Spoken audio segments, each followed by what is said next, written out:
Hello, my G's, and welcome to G Free with Friends and Family. Today, I'm going to be eating gnocchi with a special sauce that I made up all by myself. Spinach and Mikey's gluten-free toasted onion English muffins. Um, yeah, this is the sauce that I use to make my dumplings. I mean, not the sauce, the dough. And it was really gnocchi dough, so I decided, why not make some gnocchi? And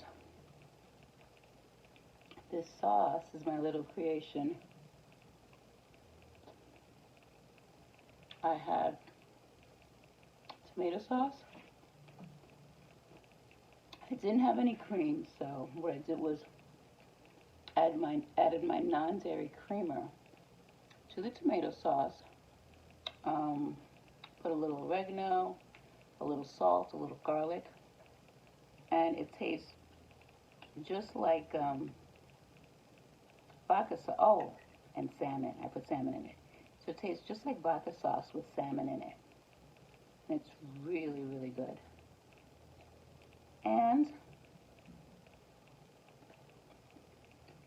I decided to open my giant can of spinach. I took enough out for me to eat, and I froze the rest. I put it in little baggies, and I froze the rest. So good.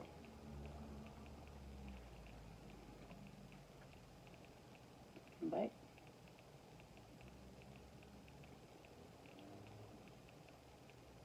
Oh. No.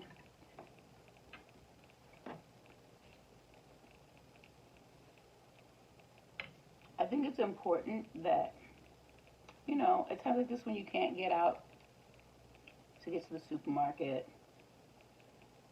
that you be inventive. You create things.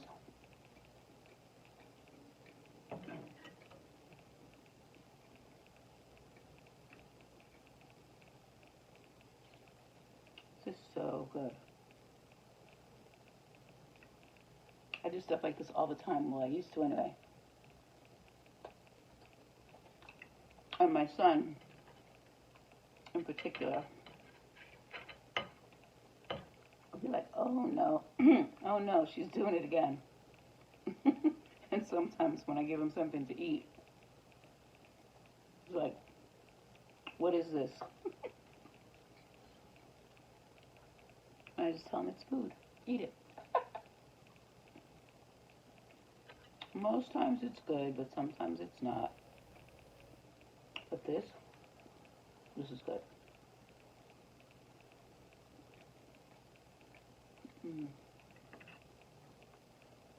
I find myself in that situation more now that I'm gluten-free than before, because sometimes you just can't find gluten-free things in the store. Like not what you want when you want it. So you just have to throw things together. And sometimes you have a little of this, a little of that in your refrigerator. And just like, see what it makes. Like a soup. Or just some sort of concoction.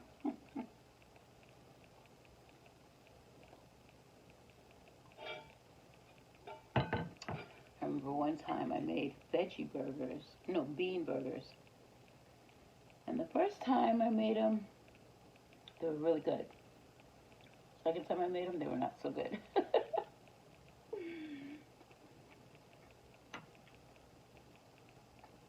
And my son's like me. When he eats something, or when he cooks something, it's like he wants it to be delicious.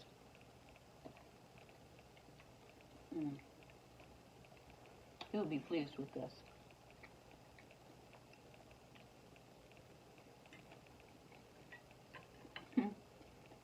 I remember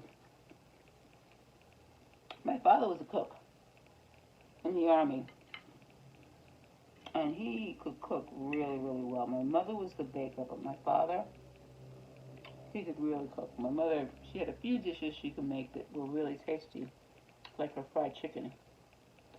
It was really good. My father could make just about anything, and sometimes he did. He turned me on to vichyssoise, cold potato soup from France, and gazpacho, cold tomato soup from Mexico. um, he made a bomb pineapple upside down cake. That's the one thing he could bake, and made a really good banana pudding. And he had the meringue and everything on top. And he always used to say, in front of my mother, when I married your mother, she couldn't cook. I taught her how to cook. And she couldn't stand that.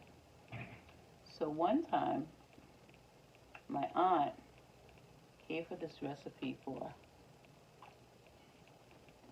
I think it was lamb stew. And we all tasted it, and it was really good, and we loved it.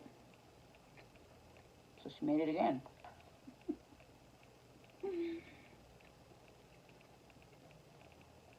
Then she made it again for a third day. So we're sitting down at the table, waiting for her to serve dinner. And my father says to my brother and I, or my brother and me, if she comes to the table and gives me some lamb stew again, I'm going to throw it in her face. My brother was like, we were looking at each other like, ooh, this is going to be a rumble tonight. So she comes to the table all proud with her lamb stew. Of course, my father didn't do anything. He didn't even say anything. Maybe later he told her privately, okay, enough of the lamb stew. But my brother and I were kind of disappointed. We're like, oh, we want to see what happens. So funny. But yeah, I miss their cooking. My mother made a great apple pie too. It was the best because she used to make sweet potato pie for the holidays, and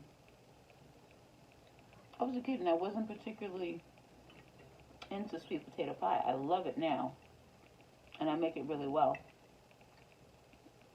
But back then I was like, no, I liked apple pie. So she used to make me apple pie, and everybody else got sweet potato. Until the one year, I was too impatient to wait for her to cut the pie, so I wasn't tall enough to cut it at the counter. So I picked it up and I was bringing it over to the kitchen table to cut myself a slice of pie, and I dropped it. That was the last time she made apple pie for me. Impatient. But you know what? I learned how to make it myself. I make a pretty good apple pie. I do it with all different kinds of apples. But in the mix of the apples, there has to be delicious, and there has to be Macintosh for that tartness. Oh, and Granny Smith. Those three apples.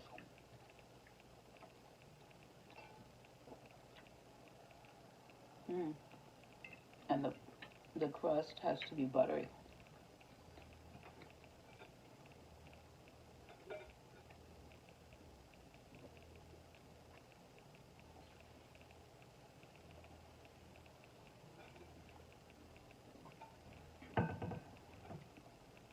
Yeah, speaking of crust, if I can get my hands on some cheese,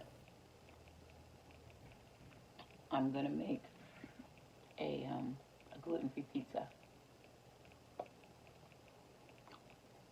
I want to try my hand at the crust. Now, Keste is selling the flour that they use to make their crust. That flour is $18. I'm like, I can't do it. Just can't do it. So I'm going to try it with the flour that I have here.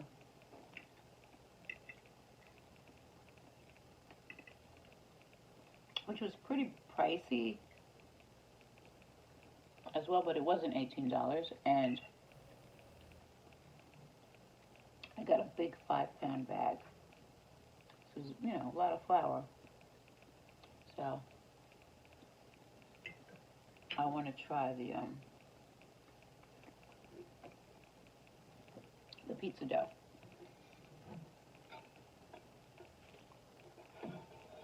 Yeah. And maybe I'll try the biscuits again, because now I have a different biscuit recipe.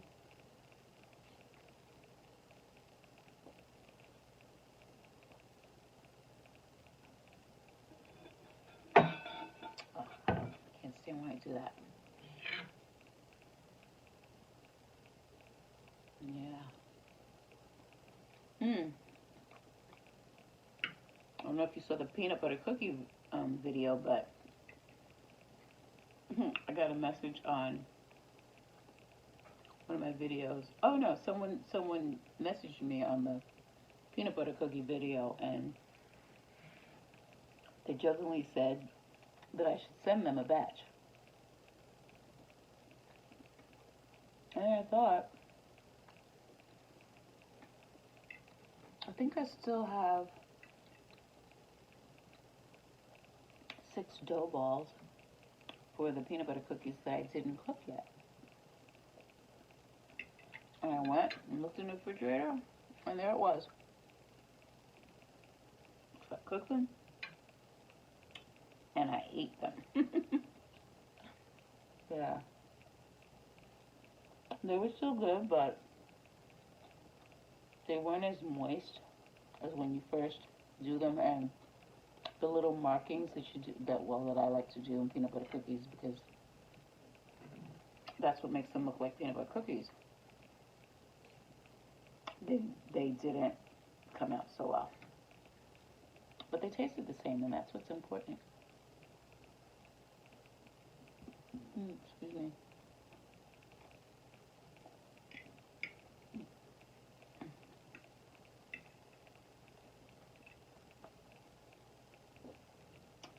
Yeah, I have like 8 more servings of spinach left. And it's just me, so I don't know how that's gonna go. Huh?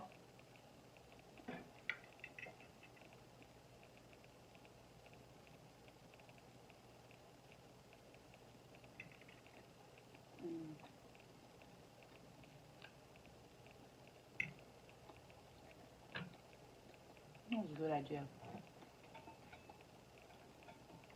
It's like a cross between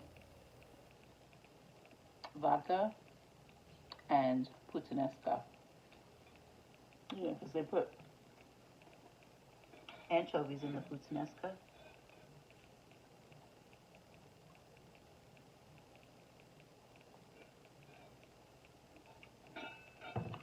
Yeah, I wonder how they came up with that sauce. I have to look up the history of it, because there's just so many different things in Puttanesca sauce. Like, maybe they were like me, just getting rid of stuff in the refrigerator. The last little bit of this and the last little bit of that. Oh.